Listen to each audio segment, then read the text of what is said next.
Welcome to Creating Disney Magic with Lee Cockerell, lessons in leadership, management, and customer service. You can create magic too. I'm your host, Jody Maberry. And Lee, I'm back. We haven't talked about this much, but I just went on quite the adventure to Chile, my first trip to South America. I've not traveled much internationally before, and I went with Juan Rivers, the retired executive vice, not executive vice, the retired vice president of Disney's Animal Kingdom, who is known for his worldwide travel and all the adventures he goes on. And I will tell you, traveling with the Juan Rivers is quite the adventure. You things happen when you travel with the Juan. That's great. I know you had a good time, learned a lot. That's wonderful. Yeah, we did. We went whitewater rafting. We had to get to where we were going in the wilderness by horseback. We flew in a helicopter, landed on top of a mountain, and hiked down. It was a big adventure, and I really liked it. The people in Chile, and I'm sure you find this every country, but it's so refreshing when you get it. The people in Chile were so wonderful, so nice, so welcoming, so patient that I don't speak Spanish and had to stumble my way through a lot of things. It was just a great experience. Yeah, they are nice. I went there a few years ago to do a couple of speeches, and everything was just great. And that's what the real we all learned the value of travel. I mean, it really adjusts your brain to understanding better the world. Yeah. Yeah, and I know you've talked in the past about when you moved to France that it really helps you understand people better because there you were in a foreign country and you had, yes, at work you're surrounded by people that speak English, but when you leave work you could only order a ham sandwich, and it really helped you understand and have more empathy for people. And I really get it now when I see how patient people in Chile were with me, stumbling by, not understanding, not knowing what I was doing, and they were very patient. Only twice did I have situations where I didn't speak Spanish, the person I was talking to didn't speak English, and we didn't have someone around to help us out. And both situations still turned out fine just by They do. pointing and using the few words we did know. We got what we needed accomplished. Absolutely. And don't be afraid of travel. And you're always better when you come back. Yeah. So, Yes, yeah. always better. One of the big moments for me is we went whitewater rafting through a national park. It was just beautiful. And as much as I enjoy water sports, I do kayaking, canoeing, all of that. I used to be certified in whitewater rescue, but I'm a terrible swimmer. I could probably swim to save my own life, but beyond that, not very good. And the our rafting guide convinced Dewan and I both to jump out of the raft and float through some rapids. And I went for it, and it was absolutely terrible. I hated it. I wouldn't do it. Water is something that really kind of scares me. No, deep water. Yeah, Yeah. I thought we would jump out of the raft and then kind of float, but what I didn't realize, you jump out of the raft and the strong current immediately pulls you under the water, Yeah. and then you float back up to the top. But oh, I hated it. But I'm still very pleased that I did it. And what it's had me thinking, Lee, is if I can do that, what else can I do? Like, what else have I not been doing because I'm kind of scared of the water or I don't A want to be lot, probably uncomfortable? a lot. Yeah, that's Yeah. what I think. Hey, Bravery, I did think, comes with experience. As you learn, that wasn't so bad, that wasn't so bad. So good for you. Experience. We always talk about that as experience is the best way to learn because it's burned in your brain. You can read about whitewater rafting, but you now know the difference between reading about it and being underwater. Yeah, it's yes, totally big different. difference. Yeah. Yes, I could have read a lot of books about whitewater rafting. I could have watched videos. Nothing compares to doing it and jumping off the raft and floating through rapids and for about 45 seconds thinking I wasn't going to make it, which I would have. I mean, our raft was right there. I would have been rescued, but my goodness, I did not like it. That's how you become an expert. You just get started. So you're on your way to becoming an expert in something. Well, I think that there's a tie-in here. So what it has me wondering, I jumped in, I didn't like it. I'm still very pleased I did it. It changed my perspective. It has me thinking, oh, I need to take bigger jumps, bigger leaps. I need to just jump, all the things that tie in. Do you have any points in your career where you felt very uncomfortable jumping in and you did it anyway? And then what impact did that experience have on the rest of your career? Oh, I would say I had it so many times because every time I got promoted, I was terrified because I knew I didn't know what was still going on. I didn't know what I was doing. And, you know, what I knew when I went into the job and what I knew a year later was incredible. I look back and say, wow, I was in this job for months. I didn't have a clue what I was doing. So it's always that way. I mean, you can imagine when I got the offer to go to France, I'm going, oh yeah, but man, then you go like, whoa, this is not that easy. And but that having that ability to jump in is the only way you get there. And when I got and that was it was about every experience I've had. I went to Iraq during the war. Uh, I said yes. I don't know, but it's the best thing I ever did. I learned so much. I've been to India, said yes, all these places and eventually when you start saying yes more, it's easier to say yes because your brain says, well, we've done six of these, Lee, and you're still alive. So maybe it's okay to go do another one. So I think taking the risk, taking the first step, we always talk about that. You're not going until you just do it. And we know you may fail, may not work out, you may get fired, you may go find something else. And we worry too much about things, I think, sometimes that hold us back. And personal safety is certainly one that holds us all back, but mostly it's mental safety. We dream up it's going to be worse than it ever could be. So yeah, I've had that many times in my life. Well, actually, probably all the time. And it's like anything. So just try to craft that attitude of just take the leap. They say take the leap and the net will appear. And it does. And even so, if it doesn't work out, so what? The worst thing would be you're dead. The second worst, you just got to go get another job or find something else to do or call your family and ask for food. But uh, that's how you really experience all of life is jumping in. And good for you. It's like having children. That's the same. That's like terrifying. You jump in, you don't have a clue what you're doing. And bring the baby home, and you're going like, what do we do with this thing? And so I think courage and bravery and trying things is kind of progressive. It just happens as you do different things. Your brain moves up to taking more risk of which may be risk, may not be risk, but you think it is. So yeah, it's a good subject. And I think sometimes for people maybe they need to get help. I mean, Dewan jumped in with you. So you were definitely going to jump in. You weren't going to ever have Dewan telling you, hey, Jody didn't jump in. I mean, there's that kind of added pressure, which is sometimes dangerous. Peer pressure can get you in a lot of trouble. But yeah. And by the way, you did it. You were with somebody you trusted. You have a lot of admiration for him. And so you could have been with some nut who you would have said, no way, man, I'm going in here.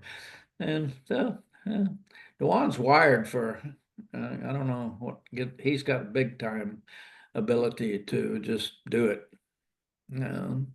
More than anybody I know, I think almost.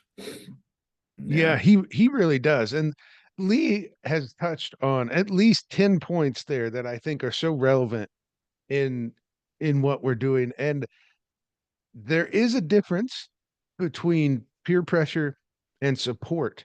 So I'm glad you touched on that, Lee, because Dewan wasn't peer pressure. Yes, he was going to jump in, and that certainly made me more willing to do it. But it wasn't the peer pressure. It was just knowing I had someone I fully trusted, someone I looked up to that was going to do it. So my thought wasn't, Dewan's going to do this, so I have to do it. My thought was, Dewan trusts this situation enough to do it, so it's okay for me too. Yeah. That's good for you.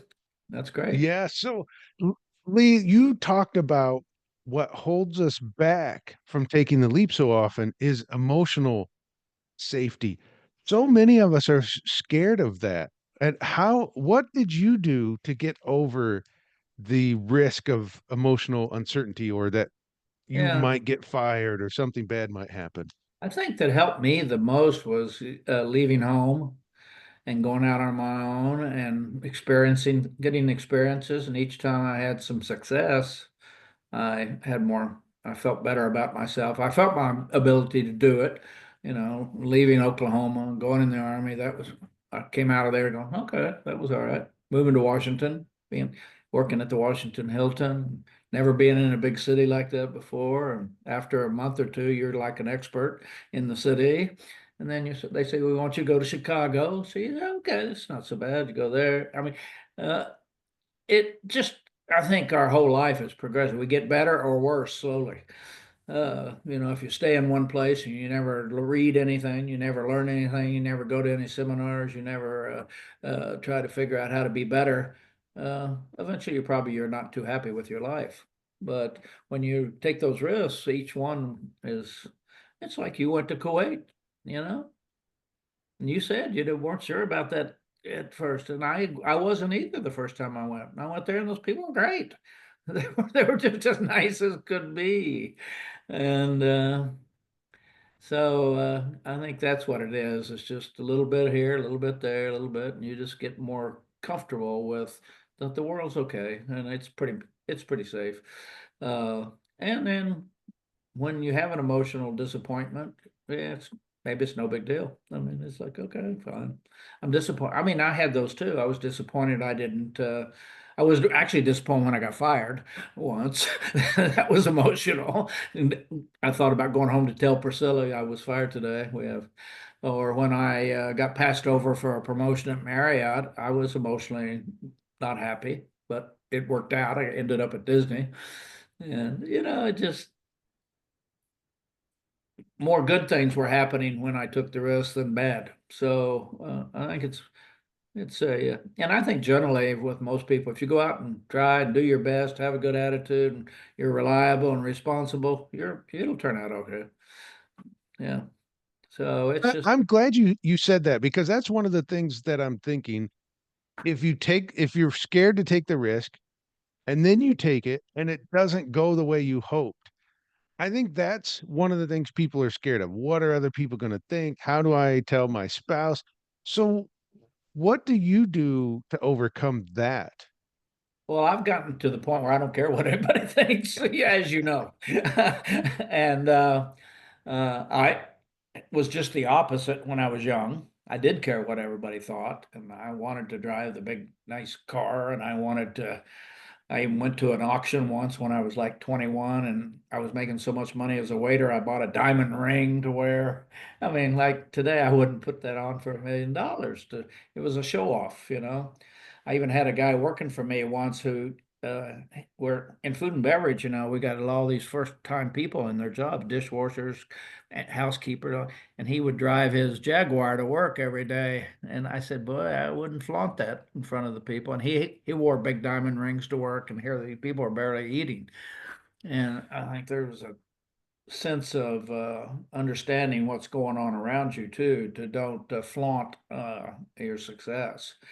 And you see that a lot today in the world of people kind of they're so insecure they got to show you every day how great they are or how good they are, how much stuff they have, or you know, I only have 100 billion. He's got 150, and you know, so it's just. I think but you're right. The first thing is you got to give up. Don't care what people think.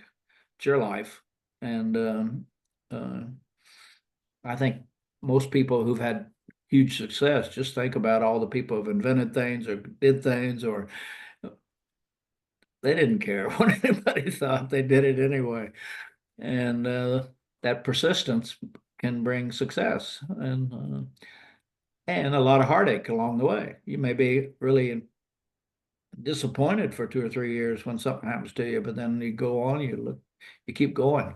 Somebody told me once there's two kinds of people, people who are doing well and they're going up, up, up, up, up, up, up, up, up, up, and then they get fired or something happens and they go down and they don't have that in them to start back up again. And that's the key is, okay, I got fired now. And you've seen the graph of my career where it's all over the place. And yeah, I think it happens in marriages. You know, a lot of people have been divorced, married, divorced, married, divorced.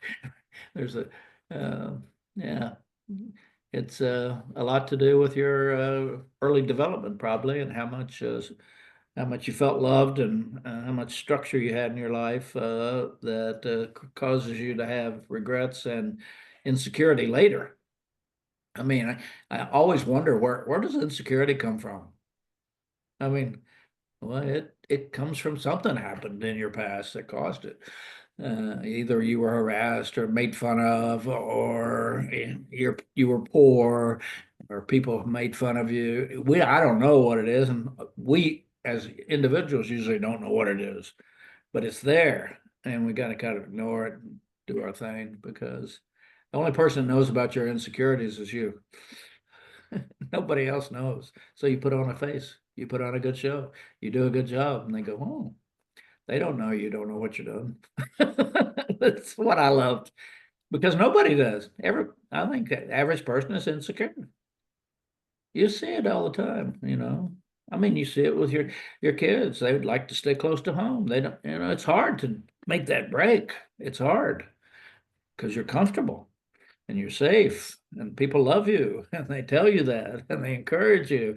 And then you want to go out by yourself to New York or to some place where people don't give a damn about you. That's hard. It's hard at first.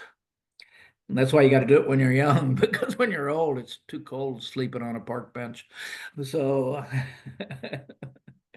anyway, it's just, yeah, just the fun, you know. It's like the first time I jumped out of that airplane with the Army in that parachute. I was so totally safe. I was strapped to the guy. I didn't do anything. I just was a baggage, but I was terrified. But after that, I could do it easy now. Once you've done it, you know, that's the key. Once you've done it, uh, it's that first time that holds most of us back. And sometimes we don't get more chances. We get a chance, we pass it up, and we don't realize how much could have been if we'd have taken that step. And I think you're right. A lot of it is we worry about what other people think about us, which they don't think about you too much anyway. So we think everybody thinks about us. I used to think everybody thought about me, and then I found out nobody even cared whether I left or not, really. I mean, you know, life goes on. Everybody's got problems, got issues. It just rolls along. We're our own worst enemies sometimes. We do ourselves in. But yeah, so it's complex. That's why being a psychiatrist and a psychologist is a great business these days. Everybody's in therapy. Yeah. Yeah, you'll never run out of patience. Well, one thing I've noticed, Lee, when a great example was the stories that workshop we just did. Although Lee, we didn't tell anyone Lee would be there, but Lee showed up and was our guest speaker and told his story, getting started and why stories are so important. But in that, Lee told about his upbringing.